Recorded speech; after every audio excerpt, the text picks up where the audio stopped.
The scene opens in a vast, dark chamber, dimly lit with holographic displays floating in midair. Alien leaders from all corners of the galaxy are gathered around a large, circular table. This is the Galactic Council, the governing body of the universe. The room is filled with beings from various species, each more technologically advanced than the next. Their appearances range from insect-like creatures with antennae to sleek, robotic figures that seem to shimmer in the air. But despite their diversity, they all share one thing in common: an overwhelming sense of superiority. At the center of the room, a holographic screen flickers on. It shows a blue and green planet, Earth. A murmur of laughter spreads through the chamber. Some aliens shake their heads in disbelief, while others openly mock the planet and its inhabitants. Humans, primitive creatures, they dare to seek an alliance with us, scoffs one alien, a tall, armored figure with a glowing visor. His voice is laced with amusement. This is the same species that thinks their greatest achievement is creating fire. Another alien, this one with 8 tentacles and a smooth, gelatinous body, adds, "They're no different from the other primitive species we've encountered, fragile and weak. There's no place for them in our intergalactic society." The laughter grows louder, and the council members share smug looks, clearly delighted by the thought of these so-called humans wanting to join their ranks. They view themselves as the pinnacle of evolution, with their advanced technology, powerful fleets, and immortal lifespans. The humans, in their eyes, are nothing more than insects, small, insignificant, and incapable of offering anything of value. As the mockery continues, a soft hum fills the room. All eyes turn toward a new voice. It's the Krelek diplomat, a tall and regal alien with shimmering silver skin and deep blue eyes. She has been mostly silent until now, watching the others with a quiet intensity. "I think we need to reconsider our views on Earth," she says, her voice calm but firm. The room goes quiet. The other council members look at her in surprise. The Krelek diplomat, known for her intelligence and diplomatic skills, is not someone who speaks lightly. The silence in the room is palpable. She raises a holographic device, and the screen changes. The Earth disappears, replaced by detailed, complex data. The numbers and images flash quickly, showing the harsh conditions of the planet. Extreme weather, natural disasters, and dangerous predators fill the screen, alongside data points about human survival. A map of Earth's most hostile environments appears, detailing the various dangers humans face every day. Earth has been classified as a Level 8 HellWorld, she continues, a world so hostile to life that only the strongest can survive there. The words hit like a shockwave. The laughter from before dies instantly. For the first time, the council members are silent, not in amusement, but in stunned disbelief. They stare at the holographic data, their minds struggling to process the information. A reptilian leader from a distant planet scoffs. "This can't be true. How can a species like that survive on such a planet? They must be weak, fragile." The Krelak diplomat presses a few buttons on her device, and the screen zooms in on the most shocking part of the report: human survival rates. Despite facing the most extreme conditions, humanity has managed to thrive. The planet's extreme weather systems, dangerous wildlife, and constant natural disasters have only made humans more resilient. They have learned to fight, to adapt, and to survive in ways that no other species in the galaxy has ever needed to. The leader of the council, a tall alien with metallic skin, dismisses the report with a wave of his hand. "It's just a myth. There's no way such a primitive species could endure such conditions. It's impossible." But despite his dismissal, there's a flicker of doubt in his eyes. The Krelek diplomat, sensing this, steps forward, her voice steady and measured. "There's something you need to understand," she says, locking eyes with the leader. "I've seen Earth with my own eyes. The humans, though seemingly fragile, are more dangerous than they appear. They may not have our technology, but they possess something far more powerful: the will to survive. A tense silence fills the room. The council members exchange uncertain glances. The doubt in the leader's eyes deepens, but he quickly recovers his composure. "That's a bold claim," he says, his voice laced with skepticism. "You're telling me that these humans are capable of challenging us?" The Krillak diplomat nods slowly. "Yes, I suggest we look into this further. We cannot afford to underestimate them." Another alien, a small insectoid creature with multiple eyes, leans forward. "Perhaps we should send a team to investigate. Test these humans. If they are truly as dangerous as you say, we must know." The leader considers this for a moment, his fingers tapping thoughtfully on the table. Finally, he speaks. "Very well. We will send a team to Earth. But mark my words, if this turns out to be nothing but an elaborate hoax, the consequences will be severe."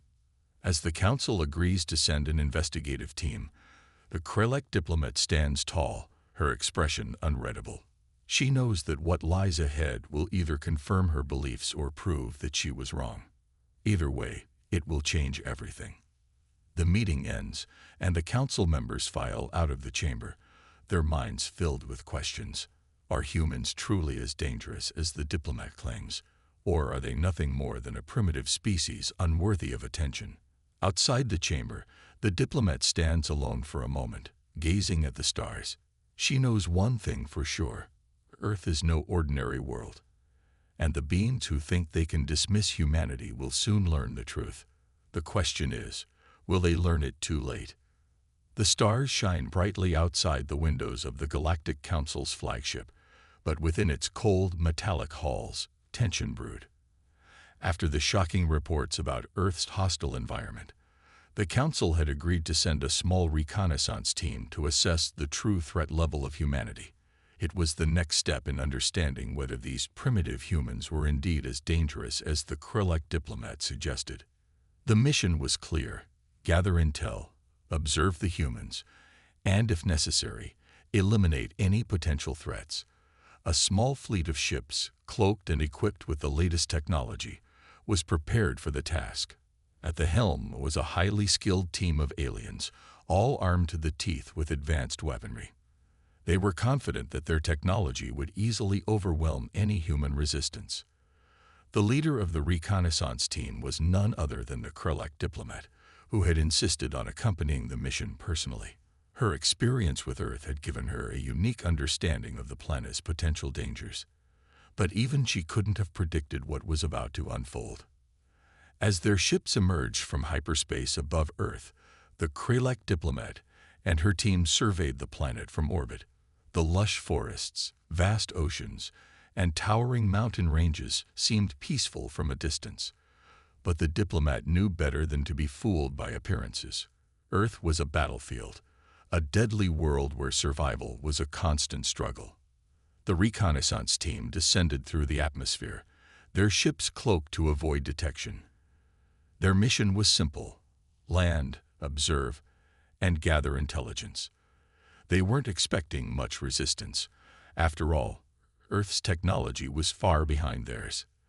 The aliens thought they were invincible. However, as they approached the surface, the first sign of trouble came.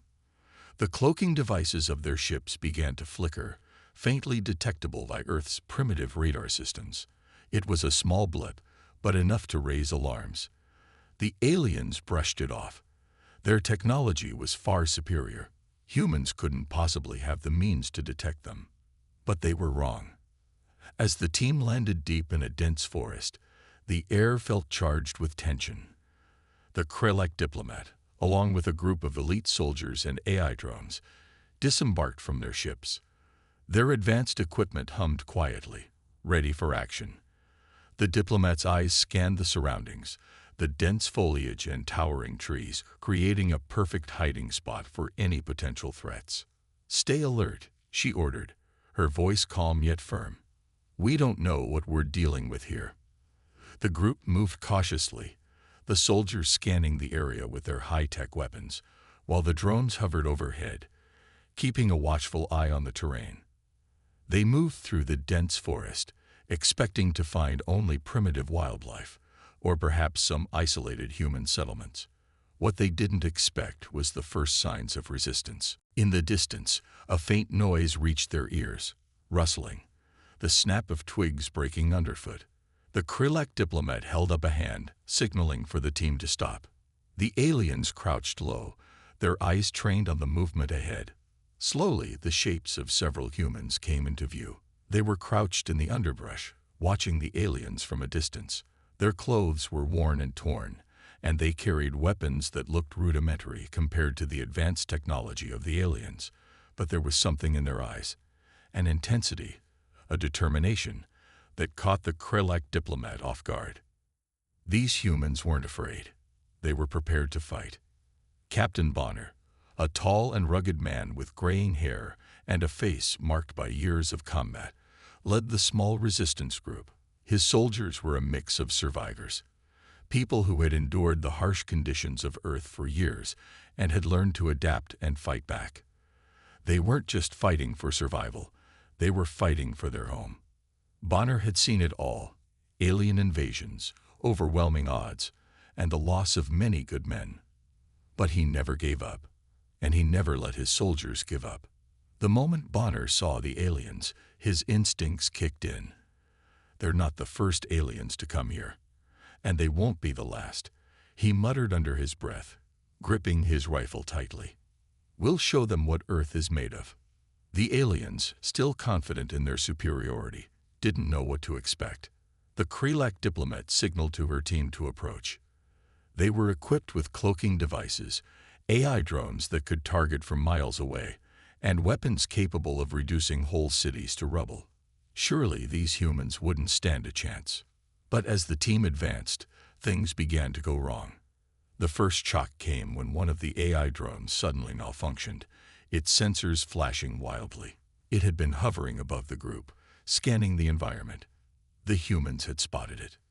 A well-aimed shot rang out, and the drone plummeted from the sky, crashing into the ground with a deafening thud. The Krillak diplomat's eyes widened in disbelief. The humans had shot down an AI drone. Impossible, she muttered. Their technology isn't this advanced. But it didn't end there. As the team continued deeper into the forest, more of their drones were destroyed, one by one, until the alien soldiers were forced to ground their ships for a quick regroup. Every time they thought they had the upper hand, the humans would counterattack with surprising efficiency. It wasn't just their weapons. It was the way they fought. The way they thought. The aliens had underestimated them completely. Then came the next shock. The humans had set traps. Basic, crude, but incredibly effective. Hidden pits, tripwires, and explosive devices caught several of the alien soldiers off guard. One soldier, a tall, insectoid being, was caught in a net and hoisted high into the trees, leaving him suspended and helpless. "These are no ordinary creatures," said the Krillak diplomat, her voice filled with awe. "They've adapted to this hostile environment in ways we never anticipated." The humans' tactics were unconventional, using the very land itself as a weapon. The forests, the caves, the rivers, they all became part of the battlefield. The aliens were trained in high-tech combat, but they hadn't prepared for the primitive but effective guerrilla tactics the humans were using. The aliens quickly realized they were in over their heads. Their mission had been simple: to find and assess the threat posed by humanity. What they didn't realize was that Earth's environment had shaped humans into survivors, into warriors. They were not just fighting against nature. They were fighting to protect their home from invaders like these aliens. The Krillak diplomat's mind raced as she watched her team struggle against a force far more powerful than they had anticipated. They had underestimated the humans, and now they were paying the price. She knew that they needed to regroup and rethink their strategy. But it was too late for that now. The humans had already proven they were a force to be reckoned with, and if the aliens weren't careful, they would become the prey on Earth's deadly battlefield. The Krillak diplomat took a deep breath, realizing the truth. Earth wasn't just a level 8 HellWorld. It was a world where humanity's strength and resourcefulness were its greatest weapons. And now, The aliens were learning that lesson the hard way. The Krillak diplomat stood quietly, her eyes focused on the chaos unfolding before her. Her once immaculate team of technologically advanced aliens had been thrown into disarray by the guerrilla tactics of a small band of humans. What had seemed like an easy mission had quickly spiraled into a nightmare, forcing her to confront an undeniable truth. Humans were not the weak, primitive species they had believed them to be. Earth was not a world that could be easily conquered. The diplomat had underestimated humanity's resilience. She thought that Earth was nothing more than a dangerous Level 8 HellWorld, a planet where only the strongest could survive. But the humans' ability to survive in the face of impossible odds, to outthink and outmaneuver technologically superior enemies, was becoming clear with every encounter. The Krillak diplomat's grip tightened around her weapon as she watched the carnage unfold. Her soldiers were dying. Drones were malfunctioning. The elite alien soldiers were being picked off one by one, and even their AI was struggling to make sense of the humans' unpredictable behavior. What was supposed to be an easy observation mission had turned into a test of survival. Far below, deep in the dense forest where the battle was raging, Captain Bonner and his team were engaged in a desperate fight for survival. They had encountered a much larger alien force, one that had come to reinforce the first scouting party. The odds were stacked against them, but Bonner refused to back down. He had fought too long, lost too much, and survived too many impossible odds to give up now. The battle was fierce. The forest echoed with the sounds of gunfire and explosions. Alien soldiers, with their advanced weapons and shields, moved like a coordinated machine, overwhelming the humans at first. But Bonner and his team weren't like other enemies the aliens had faced. They were survivors, trained by years of hardship and constant conflict on Earth's brutal surface. Bonner fought with everything he had, ducking behind trees, firing his rifle, and giving orders to his soldiers as they fought tooth and nail against the superior alien force. His heart raced, his adrenaline surged, but he was focused. He couldn't afford to lose his team. Not now. Not when they were so close to pushing the aliens back. But the fight took a tragic turn. As the alien forces closed in, Bonner's best friend, Sergeant Keller, was hit. The blast from an alien energy weapon sent him tumbling to the ground. Bonner rushed to his side, pushing through the chaos to reach him. "Keller, stay with me," Bonner shouted, trying to staunch the bleeding. But his friend's breaths were shallow, his pulse weak. I'm sorry, Cap," Keller gasped, his eyes filled with pain. "I knew the risks, but I wanted to fight with you." Tears welled in Bonner's eyes as he held his friend close. "No, you're not going anywhere. You're not leaving me alone." But despite Bonner's desperate efforts, Sergeant Keller died in his arms, his body going limp. The pain of loss surged through Bonner like a wildfire. The grief was overwhelming, but there was no time to mourn. His soldiers needed him. The fight needed him. With a burning fury in his heart, Bonner stood up, wiping the blood from his hands. The alien soldiers were advancing, their weapons raised, but Bonner wasn't going to let them win. Not after what had just happened. He turned to his team, rallying them with a roar. "For Keller, for Earth, we're not going down without a fight." Captain Bonner's voice rang out through the forest, and his soldiers, fueled by the loss of their comrade, redoubled their efforts. They weren't just fighting for survival anymore. They were fighting for revenge, for justice, and for the future of humanity. Bonner's mind raced as he formulated a plan. They couldn't go toe-to-toe with the alien forces on the ground, at least not in the traditional sense. But they had something the aliens didn't: the element of surprise, the knowledge of their own world, and the ability to adapt. Using a combination of scavenged alien technology and their own ingenuity, Bonner and his team began to set traps, launching a series of unexpected attacks that threw the aliens off guard. They used alien weapons to strike back with precision, targeting weak points in the alien force's defensive lines. The humans were turning the tide. Then came the key action moment. Bonner's team, having gained some ground, set their sights on an alien command ship, one that was hovering above the battle, providing tactical support to the alien forces. It was a massive vessel, bristling with weapons and defenses, but Bonner saw an opportunity. The aliens were focused on the battle below, their attention divided. Bonner ordered his team to launch a full-scale assault on the command ship. They used alien tech to bypass the ship's shields, slipping inside through an access hatch. Inside, they fought their way through alien soldiers, using their guerrilla tactics to overwhelm the command crew. Bonner was unstoppable, his focus sharp, his thirst for revenge giving him strength. Finally, with a well-placed explosion, the command ship went up in flames, sending debris scattering in all directions. The aliens were reeling from the blow. Bonner's message was clear: humanity would not go down without a fight.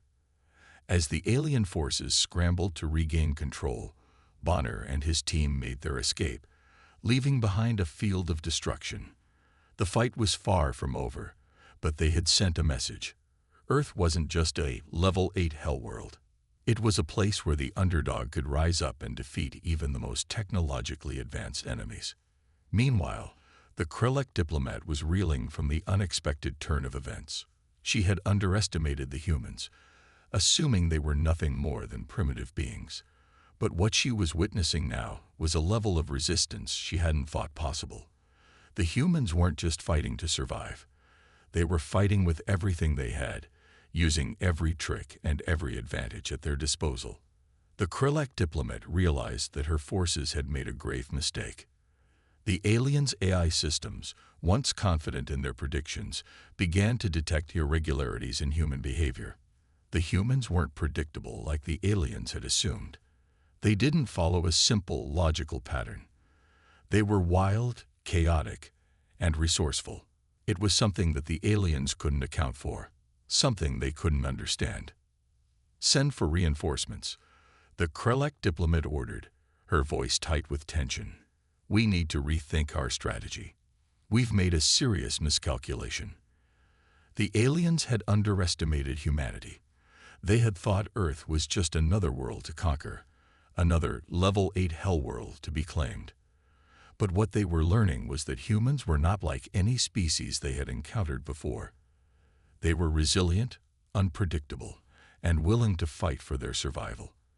And now, the aliens were learning that the cost of underestimating humanity was far greater than they could have ever imagined. The weight of loss hung heavily on Captain Bonner's shoulders as he stood overlooking the battlefield. His soldiers, his comrades, had fought valiantly, but the toll had been high. Sergeant Keller's death still haunted him, a constant reminder of the brutal nature of war. Yet in the depths of his grief, something else was burning inside him: rage, determination, and a fierce desire to strike back. Bonner's voice echoed across the communications network, rallying humanity for a full-scale offensive. "This is our world, and we will not let it fall," he declared. The words spread like wildfire across Earth's resistance forces. Everyone, from soldiers to scientists, to civilians who had been driven to the front lines, answered the call. Humanity was no longer just surviving. They were ready to fight back with everything they had. With the knowledge gained from their first encounters with the alien invaders, humanity had begun to reverse-engineer alien technology. They had developed cloaking devices, AI-boosted systems, and weapons far beyond anything the aliens could have imagined. The secret had been hidden deep within Earth's military projects, waiting for the right moment. That moment had arrived. The war began in earnest. The first salvo was fired from Earth's space stations, where humans launched massive orbital bombardments against the alien fleet. The bombs hit with a terrifying force, sending alien warships spiraling into the void. But the aliens quickly adapted. Their ships were faster and more technologically advanced, and they had learned to counter Earth's tactics. Yet, despite their advancements, the humans were proving to be more unpredictable and more resilient than they had ever anticipated. In space, the battle was relentless. Alien fighters zoomed past human ships, launching deadly energy blasts that lit up the darkness of space. Human pilots, now equipped with cloaking technology, slipped in and out of the shadows, taking the aliens by surprise. They used their knowledge of the terrain, Earth's atmosphere, space, and the hidden weaponry they had reverse-engineered to gain an advantage. Captain Bonner led the charge, commanding a small fleet of human ships equipped with the best technology Earth had to offer. Their mission was simple: strike at the heart of the alien invasion fleet and disrupt their command center. The battle was intense. Human fighters weaved through a barrage of alien gunfire, returning fire with pinpoint precision.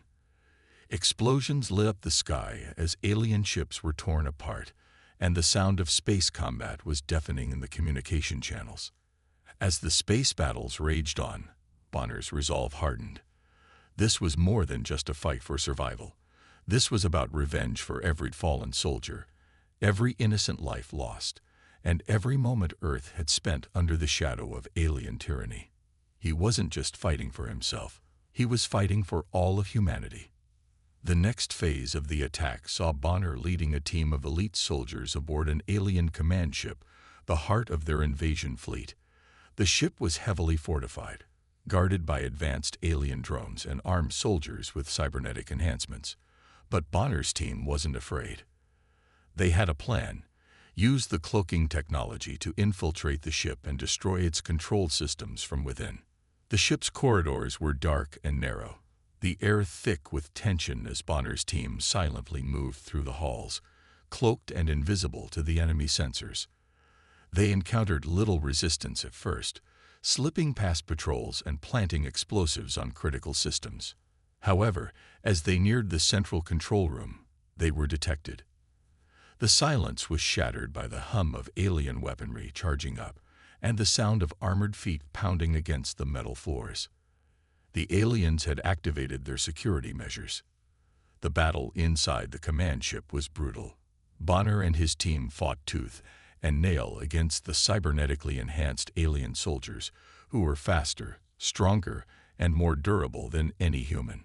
Gunfire echoed through the corridors as Bonner and his soldiers took cover behind walls, returning fire with precision. Explosions rocked the ship as they breached the control room. And then Bonner came face to face with the alien commander, a towering figure, augmented with cybernetic limbs and advanced weaponry. The alien sneered, its voice cold and mechanical as it spoke. "You, humans, are nothing. Weak. Primitive. You cannot defeat us." The alien's confidence was evident, and it made the mistake of underestimating Bonner. With a roar, the two charged at each other, their weapons clashing in a cacophony of sound. Bonner's body was pushed to its limits as the alien commander used its superior strength and speed to land powerful blows. But Bonner's mind was sharper. His survival instincts, honed from years of fighting for his life on Earth's hostile terrain, kicked in. He ducked under an attack, twisting his body to avoid a lethal strike. Then, with a well-placed punch, he disabled the alien's cybernetic enhancements, sending it stumbling backward.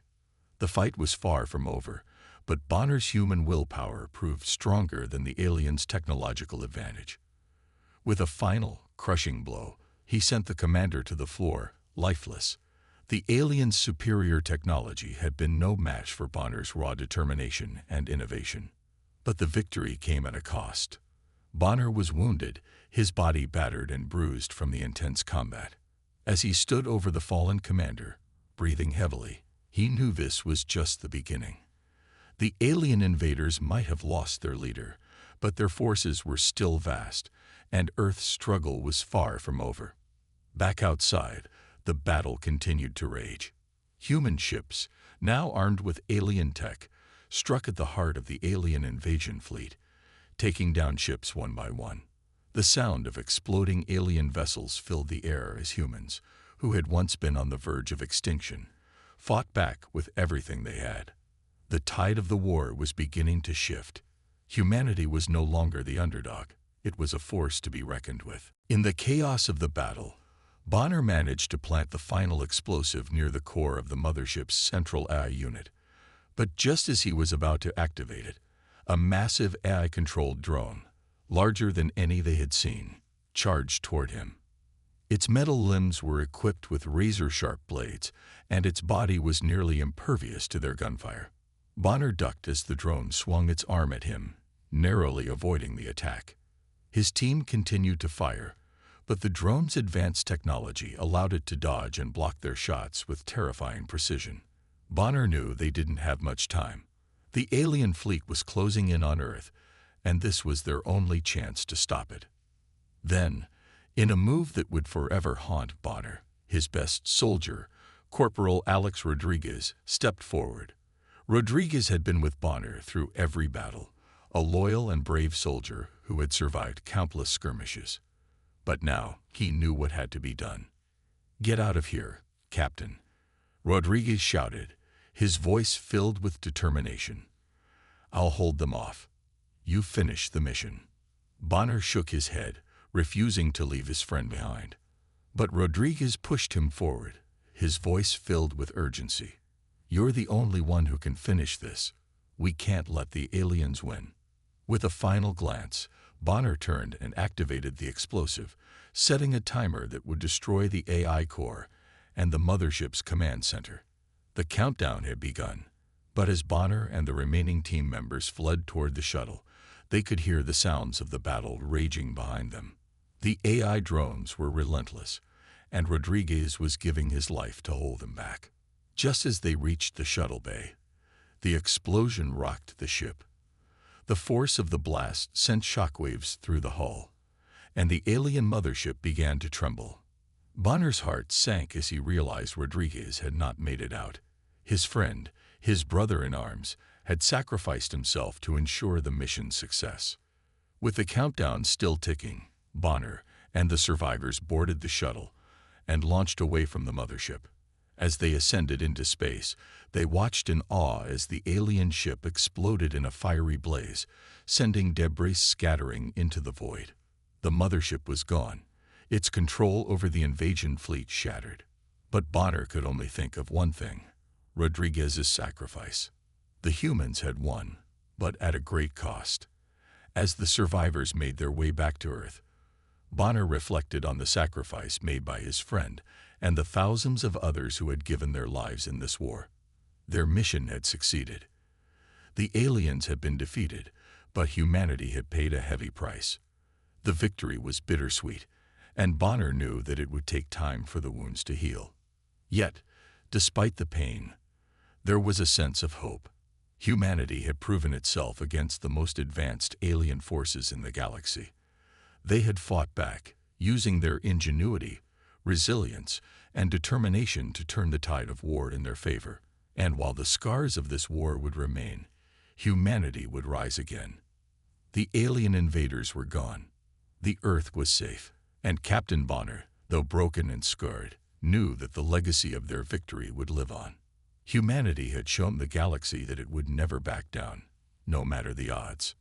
As the shuttle made its way back to Earth, Bonner looked out at the stars, knowing that, no matter what came next, humanity had earned its place among the stars. And the aliens would never forget the price they had paid for underestimating humanity. The silence after the destruction of the alien mothership was deafening. Captain Bonner and his team had made it back to Earth, their mission a success, but the cost of victory weighed heavily on their hearts. The smoke from the wreckage of the mothership still lingered in space, a reminder of the epic battle they had fought. The invasion fleet, now without command, had retreated, leaving Earth to stand victorious. The battle for humanity's survival had been won, but the scars of war would last forever. On Earth, celebrations erupted across the globe. The streets were filled with people cheering, hugging, and crying with joy. News of the victory spread like wildfire, and the human race began to realize just how much they had achieved. Against all odds, they had defeated a superior alien force, one that had underestimated them from the very beginning. Humanity had proven itself, not just as survivors, but as fighters, as warriors capable of overcoming impossible odds. However, even as Earth celebrated, the Galactic Council, the governing body of the universe, watched from afar. The Council had been observing the conflict from the shadows, unsure of how to handle this unexpected threat. For centuries, they had held power over the galaxy, manipulating the fates of countless species, and the rise of humanity had caught them by surprise. The Council had always believed that they were the dominant force in the galaxy, that no one could challenge their authority. But now, they had to face the reality that humanity had done what no other species had managed to do. They had taken down the mighty alien invaders. They had crushed the Galactic Council's plan for domination. Inside the grand chambers of the Galactic Council, the Krelek diplomat, who had once dismissed humanity as nothing more than a primitive species, sat in silence. His fingers tapped nervously on the armrest of his chair. The Krelak had always prided themselves on their advanced technology, their powerful fleets, and their ability to crush any opposition. Yet, in the face of humanity's unexpected resistance, they had been forced to retreat. The Krelak diplomat, once a skeptic who mocked humanity's chances of survival, now had to confront the truth. His species had underestimated Earth. The human will to survive, their ability to adapt, and their ingenuity had shattered the belief that the Krelak were the greatest force in the galaxy. The diplomat knew that humanity's victory was not just a fluke. It was a sign of something much greater, something that the galaxy could no longer ignore. The Krelak diplomat stood before the council, his head lowered in respect. He had never imagined he would be the one to deliver this message, but it was now unavoidable. Humanity, he began, his voice filled with awe, has proven themselves. They have earned their place in the galaxy. They are now one of the most dangerous species in the universe. The members of the Galactic Council exchanged uneasy glances. For the first time in centuries, their authority was being questioned. The Krelak diplomat's words were not just a declaration of respect. They were a warning. Humanity was no longer the underdog. They were a force to be reckoned with, and the galaxy would need to adjust to this new reality. As the Council deliberated on how to handle this new power, back on Earth, Bonner stood alone on the surface of the planet, gazing up at the stars. The weight of everything that had happened over the past few weeks, the loss of so many comrades, and the intense battles, was heavy on his shoulders. He could still feel the pain of losing his best friend, Rodriguez, and so many others who had given their lives for this victory. Their sacrifice had not been in vain, but the emptiness it left behind would never truly go away. Bonner took a deep breath, his eyes scanning the night sky. Earth was safe, but this victory was just the beginning. Humanity had proven itself capable of standing against the most advanced alien forces, but there was so much more ahead. The stars were no longer just distant points of light. They represented new challenges, new frontiers, and new possibilities. Earth had earned its place in the galaxy, but now it would have to defend it. "We've just begun," Bonner muttered to himself, a quiet sense of pride in his voice. His words were not just for himself, but for all of humanity. This was only the first chapter of their story, and the universe was vast, with dangers and opportunities beyond their wildest imaginations. There would be more battles, more challenges, and more enemies to face. But humanity had shown that it could rise to any occasion, that it could face whatever the universe threw at it. As Bonner stood there, the camera pulled back, revealing the Earth beneath him. The blue planet, once thought to be insignificant, was now a symbol of strength and resilience in the galaxy. The humans had fought for their survival, and in doing so, they had proven that they belonged among the stars. In the distance, the stars twinkled brightly.